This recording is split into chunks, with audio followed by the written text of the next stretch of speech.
लंका का महासंग्राम अपने अंतिम क्षणों में पहुंच चुका था। आकाश धुएं और अग्नि से भरा था और उसके बाद वह क्षण आ गया जिसका तीनों लोगों को प्रतीक्षा थी। महाप्रतापी लंकेश रावण राम के दिव्य बाण से धरती पर गिर पड़ा।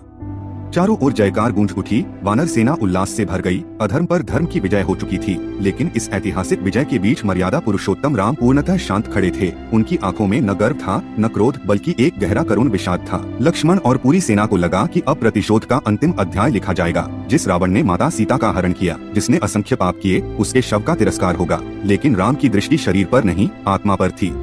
उन्होंने रावण के अंदर केवल एक राक्षस नहीं, बल्कि एक भटका हुआ महान विद्वान, शिवभक्त और शक्तिशाली सम्राट देखा, जिसकी आत्मा अंतः अहंकार से मुक्त हुई थी। तभी वह अद्भुत दृश्य घटित हुआ जिसकी किसी ने कल्पना नहीं की थी। विजय राम ने अपना धनुष भूमि पर रखा, धीरे धीरे अपने घोर शत्रु के पास गए और हाथ जोड़कर उसे प्रणाम किया। यह दृश्य देखकर लक्ष्मण स्तब्ध रह गए। विभीषण आंसुओं में डूबे हुए यह समझ ही नहीं पाए कि शत्रु को इतना सम्मान कैसे दिया जा सकता है। तब राम ने लक्ष्मण से कहा कि यह रावण अब शत्रु नहीं है, यह वेदों और राजनीति का महापंडित था। जाओ, इसके चरणों के पास खड़े होकर जीवन का अंतिम ज्ञान प्राप्त करो, क्योंकि मृत्यु के द्वार पर खड़ा व्यक्ति सबसे सत्य बोलता है। एक विजयी योद्धा का अपने पराजित शत्रु के चरणों में ज्ञान के लिए जाना, यही राम के चरित्र की सर्वोच्च महानता थी। इसके बाद राम ने शोकाकुल विभीषण को उठाया, उनके आंसू पोंछे और कहा कि मृत्यु के साथ शत्रुता समाप्त हो जाती है। यह अब मेरा भी भाई है। इसका अंतिम संस्कार पूरे राजकीय सम्मान के साथ किया जाए।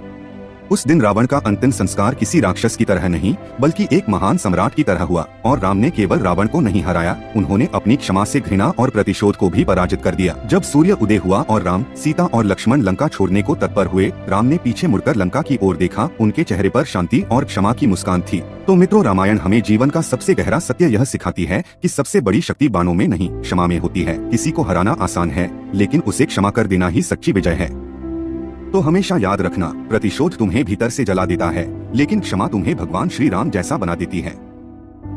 तो मित्रों, यह रहा आज की कहानी। आशा करता हूँ आज की वीडियो भी आपको बहुत ज्यादा पसंद आया है। इस वीडियो को ज्यादा से ज्यादा शेयर करें ताकि बाकी लोगों की जिंदगी में भी थोड़ा बहुत सुधार देखने को मिले। साथ ही इस चैनल को सब्सक्राइब जरूर करें।